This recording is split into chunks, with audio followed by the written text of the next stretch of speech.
तो hello students, आज हम लोग लेके आए हैं एक नया एक्सक्लूसिव टॉपिक जो कि है sp4 हाइब्रिडाइजेशन। sp3 पढ़ा है आपने, sp2 पढ़ा है, sp भी पढ़ा है और लास्ट टाइम हमने क्या पढ़ा था, sp5 पढ़ा था। तो आज हम लेके आए क्या, sp4 हाइब्रिडाइजेशन। पहले बात बता दूं, ये ना तो आपकी क्लास 11 के लिए इंपॉर्टेंट है, ना नीट के लिए, ना जेई के लिए, ठीक है। तो फिर हम ये टॉपिक क्यों पढ़ रहे हैं? ये टॉपिक हमारी नॉलेज को एक्सप्लोर करेगा, हमारी जो सोच है उसको और आगे लेके जाएगा और बढ़ाएगा, ठीक है। तो इसी को मद्देनजर रखते हुए हम इस टॉपिक को आगे लेते हैं। तो क्या है टॉपिक का नाम? sp4 हाइब्रिडाइजेशन, ठीक है। तो देखो, सबसे पहले आपने क्लास 11 में पढ़ा होगा sp हाइब्रिडाइजेशन के बारे में कि sp हाइब्रिडाइजेशन में s करेक्टर कितना होता है 50%, p करेक्टर कितना होता है 50%, ठीक है। तो देखो क्या बोला हमने, sp हाइब्रिडाइजेशन एक एक करके लेंगे हम लोग, है ना। sp हाइब्रिडाइजेशन में s करेक्टर कितना है, परसेंटेज s कितना है 50% है, और उसके बाद परसेंटेज p कितना है, वो भी कितना हुआ 50% हुआ। देखो sp में एक s एक p है तो 50-50% हुआ। अब क्वेश्चन ये उठता है कि हम कैसे मान लें कि ये 50 है, ये 50 है। तो एक काम करते हैं, हम लोग एस्टिमेट करते हैं कैरेक्टर ऑफ हाइब्रिड ऑर्बिटल्स। तो देखो एक चीज मैं आपको बताता हूं, क्या एस्टिमेशन ऑफ कैरेक्टर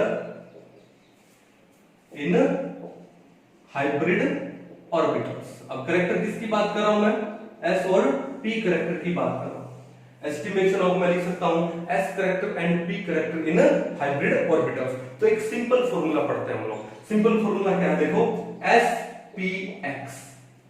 spx। अब यहां पे जो x है, it can have any value 1 2 3 4 5 and so on. तो spx किसके इक्वल होता है, s raise to power 1 upon 1 plus x into p raise to power x upon 1 plus x, ठीक है। हम कैसे मान लेंगे सर ये फॉर्मूला ठीक है, चलो हम लोग अप्लाई करके देखते हैं। अब देखो sp हाइब्रिडाइजेशन में सबसे पहले देखो इन sp हाइब्रिडाइजेशन में, अब आप ये देखो sp बोला हो तो x की वैल्यू कितनी हो गई, 1 हो गई ना। तो x की वैल्यू कितनी होगी हमारे पास, 1 हो गई। तो ये वैल्यू यहां पुट करके हम लोग देखते हैं, ये वैल्यू इस फॉर्मूला में हम लोग पुट करके देखते हैं। तो क्या आएगा, sp, x की वैल्यू तो 1 हो गई, तो sp है इज इक्वल टू, तो देखो ध्यान से, s 1 अपॉन 1 प्लस x की वैल्यू कितनी माननी है 1, p पावर कितनी है, x कितना माना है 1, 1 अपॉन 1 प्लस में x कितना माना है 1। सिंपल, कितना आएगा ये वैल्यू, ये आएगा x की पावर कितनी हो गई 1/2, p की पावर कितनी हो गई 1/2, तो हो गया ये s हाफ p हाफ। कहने का मतलब समझ आया कि sp हाइब्रिडाइजेशन में हाफ करेक्टर तो s का है और हाफ करेक्टर किसका है, p का है। तो sp 50 हुआ, p भी 50 हुआ, प्रूफ हो गया। चलो सिमिलरली इन sp2 हाइब्रिडाइजेशन देखते हैं। sp2 हाइब्रिडाइजेशन, x की वैल्यू कितनी हो जाएगी, x की वैल्यू 2 हो जाएगी, ठीक है। तो यानी sp2, तो पुट करके देखते हैं क्या सही है। s कितना हो जाएगा 1 अपॉन 1 प्लस x की वैल्यू 2 है, 1 अपॉन 1 प्लस में 2, तो p क्या हो जाएगा x अपॉन 1 प्लस x, यानी 2 अपॉन 1 प्लस में 2। अब बताओ s की वैल्यू, s की पावर कितनी आई 1 अपॉन 3, s की पावर आ गई 1/3 और p की पावर कितना है 2/3। कहने का मतलब क्या हुआ कि sp2 में s करेक्टर कितना है 1/3 है और p करेक्टर कितना है 2/3। 1/3 का मतलब 33% हो गया और 2/3 का मतलब 66 या 67% मान लेते हैं, तो बिल्कुल सही है इसका मतलब। चलो आगे चलते हैं किसके ऊपर, इन sp4 हाइब्रिडाइजेशन के ऊपर, इन sp4 हाइब्रिडाइजेशन में। तो sp4 में x की वैल्यू कितनी हो गई, यहां पे x की वैल्यू कितनी हो गई 4, कितनी हो गई 4। तो sp4 से पहले हम लोग क्या पढ़ लें, पहले sp3 पढ़ लेते हैं। तो x की वैल्यू कितनी हो गई 3 हो गई, sp3 करके देखते हैं। s क्या है, पावर कितनी है 1 अपॉन 1 प्लस x, तो क्या हो गया 1 अपॉन 1 प्लस में 3, तो p कितना हो गया x अपॉन 1 प्लस x, यानी 3 अपॉन 1 प्लस में 3, कितना आएगा 1/1 + 3 कितना हुआ 1/4, तो s raise to power 1/4 and p raise to power कितना जाएगा 3/4, यानी s करेक्टर है sp3 में कितना s करेक्टर है 1/4 है, 1/4 बोले तो 25% और p करेक्टर कितना है 3/4 बोले तो 75, बिल्कुल सही जा रहा है, यही पढ़ा हम लोगों ने। अब हम लोग करते हैं क्या इन sp4 हाइब्रिडाइजेशन, क्योंकि आज हमारा टॉपिक है sp4 में p कितना हुआ, यानी x की वैल्यू कितनी हुई 4 हुई, x की वैल्यू कितनी आ गई 4, तो पुट करके देखते हैं फॉर्मूला में, ठीक है। तो ये हो गया आपका sp4, यानी s कितना आएगा, पावर कितनी हो जाएगी 1/1 + x की वैल्यू 4 है, तो ये हो जाएगा 1/1 + 4 और p की पावर हो जाएगी 4/1 + में 4, तो कितना आएगा s की पावर, ये कितना हो गया 1/5 और p की पावर कितना आ गया 4/5। अब देखो इसका मतलब sp4 हाइब्रिडाइजेशन में जो s करेक्टर है वो है 1/5 होने का मतलब कितना हुआ 0.2, यानी अगर मैं परसेंटेज में देखूं तो कितना हुआ 20%, तो इन sp4 हाइब्रिडाइजेशन, ठीक है, s करेक्टर कितना है आपका, s करेक्टर तो कितना है 20% है, और ये जो p करेक्टर हुआ वो कितना है 4/5 होने का मतलब कितना हुआ 0.8, परसेंटेज में कितना हुआ 80%, कितना हुआ 80%।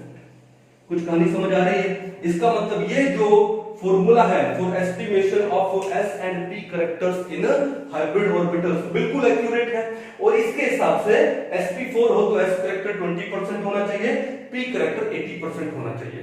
अगर ये हमारा आ गया, इसका मतलब वहां पर उस हाइब्रिड ऑर्बिटल में sp4 हाइब्रिडाइजेशन होगा। कहानी बिल्कुल क्लियर है, बेस समझ आ गया, हमने बेस बना लिया यहाँ पे। अब आगे हम लोग चलते हैं किसके ऊपर चलते हैं एग्जाम्पल के ऊपर, कि ऐसा कौन सा एग्जाम्पल है जहां पर हमको क्या मिलेगा sp4 हाइब्रिडाइजेशन मिलेगा। अब एक चीज तो आप समझ गए होंगे कि हाइब्रिडाइजेशन है वो डिपेंड करती है बॉन्ड एंगल पे, ये बात तो समझ गए। और एक बात पहले से आप दिमाग में फिट कर लो कि hybridization is a hypothetical concept, एक हाइपोथेटिकल कॉन्सेप्ट है, ठीक है ना। चलो बॉन्ड एंगल पे डिपेंड करता है। चलो अब एक चीज देखो, यहां पे क्या देखोगे, लास्ट टाइम जो मैंने आपको sp5 हाइब्रिडाइजेशन करवाया था उसमें मैंने आपको एक फॉर्मूला भी बताया था ना। चलो बाद में बताऊंगा, पहले एग्जांपल लेते हैं, ठीक है। हमने क्या एग्जांपल लिया, वाटर, क्या लिया यूनिवर्सल सॉल्वेंट, जो कि क्या है वाटर है। अब वाटर में देखो क्या है, सेंट्रल एटम कौन है ऑक्सीजन, और ऑक्सीजन के साथ में 2 सिग्मा बॉन्डेड क्या है हाइड्रोजन है, और 2 ही क्या है यहाँ पे लोन पेयर। अब हमने क्या पढ़ा है केमिकल बॉन्डिंग में कि 2 लोन पेयर है, 2 बॉन्ड पेयर है, तो हाइब्रिडेशन क्या होगा sp3 होगा। ओवरऑल हमने sp3 पढ़ा है, ठीक है। बट माइंड में आता है कि sp3 में बॉन्ड एंगल कितना होता है 109 डिग्री 28 मिनट्स होता है, ठीक है। फिर हमने क्या जस्टिफाई किया कि यहाँ पर वेस्पर थ्योरी अप्लाई होती है, और वेस्पर थ्योरी के हिसाब से lone pair repulsion is greater than lone pair bond pair repulsion which is greater than bond pair repulsion. तो यहाँ पर 2 लोन पेयर्स हैं तो उनके बीच में रिपल्शन होगा ज्यादा, तो ये जो एंगल है बॉन्ड पेयर वाला वो 109 डिग्री 28 मिनट से कम होकर के कितना हो जाता है 104 डिग्री 28 मिनट्स, जिसको मैं लिख सकता हूं नियर अबाउट 104.5 डिग्री हो जाता है। ये पढ़ा था वेस्पर थ्योरी के हिसाब से, यही था ना। लेकिन बात ये है कि जब बॉन्ड एंगल कम हो जाएगा तो वहां पे जो s करेक्टर और p करेक्टर है वो भी तो क्या हो जाएगा इवनली डिस्ट्रीब्यूटेड हो जाएगा वो, ठीक है ना। तो वहां पर तो सेम तो नहीं रहेगा, कितने हाइब्रिड ऑर्बिटल होंगे यहाँ पे 4, और चारों के चारों हाइब्रिड ऑर्बिटल में s करेक्टर और p करेक्टर इक्वल नहीं रहने वाला। हम मानते हैं कि यहाँ पर oxygen is sp3 hybridised. sp3 hybridisation होने का मतलब क्या है कि 4 हाइब्रिड ऑर्बिटल हैं और उनके अंदर s और p करेक्टर है वो इक्वल है, 25% and 75% p character equal distributed है। बट बॉन्ड एंगल क्या हो गया, कम हो गया। बॉन्ड एंगल कम होने से मतलब क्या हुआ, मतलब ये हुआ अब यहाँ लोन पेयर रिपल्शन ज्यादा हुआ, तो लोन पेयर और लोन पेयर में एंगल क्या हो गया, ज्यादा हो गया।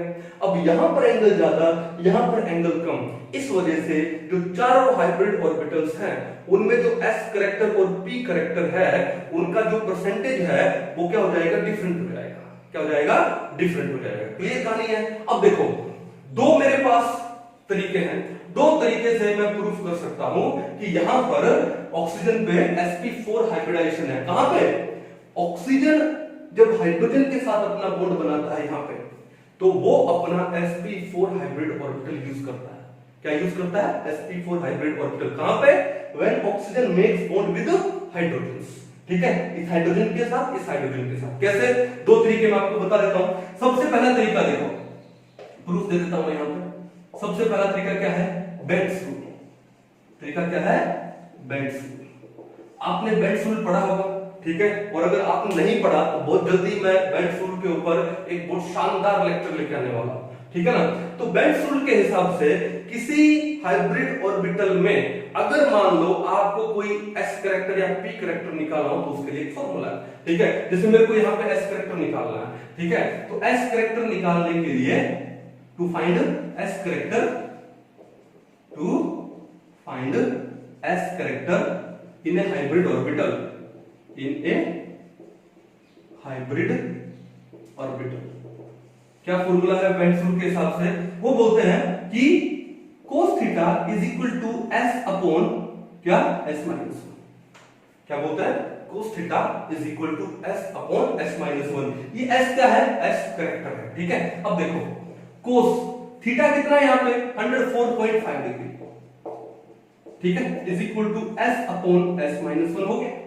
जब 104.5 डिग्री cos 104.5 डिग्री का जब आप वैल्यू देखते हो तो वैल्यू आती है -0.25, किसके इक्वल हो गया? s upon s minus 1। अब हम इसको सोल्व कर लेते हैं, ठीक है। ये s माइनस 1 को यहां से यहां ले जाएंगे तो -0.25 को s से मल्टीप्लाई करें तो -0.25s, फिर माइनस और माइनस क्या हो गया? प्लस हो गया। 0.25 को 1 से मल्टीप्लाई करेंगे तो क्या आएगा? 0.25 इज इक्वल टू क्या हो गया? s हो गया। अब ये s वाली सारी टर्म्स एक साइड में ले जाओ तो ये s यहां पर कितना है? 1s है एक तरह से, तो ये कितना है? -0.25s। इसको यहां ले जाएंगे तो क्या हो जाएगा? प्लस हो जाएगा। तो 1 प्लस में 0.25s कितना हो जाएगा? 1.25s। किसके इक्वल रह गया? 0.25। देखो क्या हो जाएगा? 1.25s is equal to 0.25। s कितना हो गया? 0.25 अपॉन 1.25। वैल्यू कितनी आ जाएगी? 1 बाय में 5, 1 बाय 5 यानी 0.2। तो आपके पास जो s है वो कितना आ गया? 0.2। s कितना आ गया? 0.2। अगर s 0.2 है तो परसेंटेज s कितना हुआ? परसेंटेज s कितना हुआ? वो आपके पास आ गया 20%। अगर परसेंटेज s 20% है तो परसेंटेज p कितना हो गया? वो ऑब्वियसली 80% हो गया। तो पहला प्रूफ तो आपके सामने ये है कि बेंट्स रूल के हिसाब से हम जब बॉन्ड एंगल 104.5 डिग्री दिया हुआ है तो उस हाइब्रिड ऑर्बिटल में s character and p character find out कर सकते हैं, ठीक है। अच्छे से समझ आइए, आपको कोई इशू नहीं है, उतार लीजिए इसको। अब दूसरा प्रूफ मैं आपको देता हूं। देखो लास्ट टाइम जो हमने sp5 हाइब्रिडेशन पढ़ा था, ठीक है, उस sp5 हाइब्रिडेशन में हमने एक फॉर्मूला और पढ़ा था। फॉर्मूला क्या पढ़ा था कि 1 plus a cos theta equal to 0। अगर आपको किसी हाइब्रिड ऑर्बिटल में p कैरेक्टर फाइंड आउट करना हो तो एक सिंपल सा फॉर्मूला है 1 प्लस में a cos theta equal to 0, where a is equal to what? p amount. a किसको बताता है? p अमाउंट को बताता है, ठीक है। अब क्वेश्चन उठता है कि ये फॉर्मूला सही है या नहीं है, चलो ट्राई करके देख लेते हैं। जैसे मान लो फॉर एग्जांपल sp हाइब्रिडाइजेशन, मैं एक बता देता हूं, बाकी आप ट्राई करके देखिएगा जरूर, है ना। sp हाइब्रिडाइजेशन है, यहां पर थीटा कितना होता है? 180 डिग्री होता है। थीटा कितना होता है? 180 डिग्री, ठीक है। तो देखो यहां पर 1 प्लस में a cos 180 degree equal to कितना हो जाएगा? 0 हो जाएगा। कितना हो जाएगा? 0। अब बात उठती है कि cos 180 की वैल्यू कितनी होती है? कितनी होती है cos 180 की वैल्यू? कितनी होगी? -1। कितनी होती है? -1। तो क्या हो जाएगा? 1 माइनस a इक्वल टू कितना हो गया? 0 हो गया। a इधर जाएगा तो क्या हो जाएगा? प्लस का, तो a कितना हो गया? 1 हो गया। और a किसको रिप्रेजेंट करता है? p अमाउंट को। इसका मतलब p कितना है? 1 है। तो sp में p कितना है? 1 है, सिंपल। इसी तरह sp2 में, sp3 में आप निकाल के देखिएगा। क्लियर है? क्लियर हो जाएगा। चलो अब बात ये है कि हमको किस में फाइंड आउट करना है? ये sp4 में, ठीक है। चलो अब देखो बात ये है, फॉर्मूला क्या? 1 plus a cos theta equal to 0। तो 1 प्लस में a cos, अब यहां पर एंगल कितना है, थीटा कितना है, 104.5 डिग्री, तो कोस कितना हो जाएगा 104.5 डिग्री इक्वल टू कितना हो जाएगा 0। जब आप कोस 104.5 डिग्री का वैल्यू देखते हैं तो कितना आता है -0.25 पड़ा था, तो 1 माइनस 0.25 a इक्वल टू कितना हो गया 0 हो गया। ये वैल्यू वहां पे जाके प्लस की हो जाएगी, तो क्या होगा 0.25 a इक्वल टू 1, तो a कितना हो गया 1 अपॉन 0.25, तो a की वैल्यू कितनी आ गई 4। और a किसको रिप्रेजेंट करता है, p अमाउंट को, तो इसका मतलब p अमाउंट कितना है 4, तो s अमाउंट कितना है 1 है, क्लियर है। तो इसका मतलब हाइब्रिडाइजेशन क्या हो गया आपका sp4। तो ये था आपका दूसरा प्रूफ यहाँ पे, ठीक है, बड़ा इजी सा है। इसका मतलब कि वाटर में जो ऑक्सीजन है वो जो हाइड्रोजन के साथ बॉन्ड बनाता है, तो उसके अंदर ऑक्सीजन अपना कौन सा हाइब्रिड ऑर्बिटल यूज करता है, sp4। एक sp4 हाइब्रिड ऑर्बिटल यहां पे, एक sp4 हाइब्रिड ऑर्बिटल यहां पर। कहानी क्लियर है। अब एक बात और समझने वाली है, sp4 में s कैरेक्टर कितना है, परसेंटेज s कितना है 20%, whereas sp में परसेंटेज s कितना है, कितना है भैया 50% है। तो देखो s is very close to the nucleus, तो किसी हाइब्रिड ऑर्बिटल में अगर परसेंटेज s जितना ज्यादा होगा तो वो न्यूक्लियस के उतना ही क्लोज होगा, तो इलेक्ट्रॉन न्यूक्लियस के उतना ही क्लोज होगा। ये बात क्लियर है। अब अगर मैं sp और sp4 में कंपेयर करूं तो sp में s कैरेक्टर है 50% और sp4 में s परसेंटेज कितना है 20%। इसका मतलब कि जो sp4 हाइब्रिड ऑर्बिटल है उसके अंदर जो इलेक्ट्रॉन्स होंगे वो न्यूक्लियस से थोड़े से दूर होंगे, क्योंकि परसेंटेज s क्या है कम है। इसका मतलब O और H के बीच में जो बॉन्ड बना है उनके अंदर जो बॉन्डिंग इलेक्ट्रॉन्स हैं they are slightly away from the nucleus.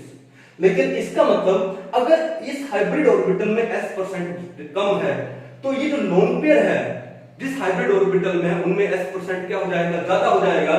तो ये जो ऑक्सीजन है इन लोन पेयर ऑफ इलेक्ट्रॉन्स को अपने ज्यादा क्लोज रखेगा। So these lone pair of electrons are close to the nucleus as compared to the bond pair of electrons। कहानी समझ आ गई, कोई इशू नहीं है, ठीक है ना। ओके, तो सिंपल सा था किसके बारे में, sp4 हाइब्रिडाइजेशन के बारे में, ठीक है। मैंने आपको अच्छे से प्रूफ दिया यहाँ पे, एग्जाम में नहीं आएगा बट आपकी नॉलेज को एक्सप्लोर करने में बहुत काम आएगा ये, ठीक है। तो नेक्स्ट टाइम हम लोग नेक्स्ट टॉपिक लेके आते हैं, ठीक है। तब तक के लिए थैंक यू।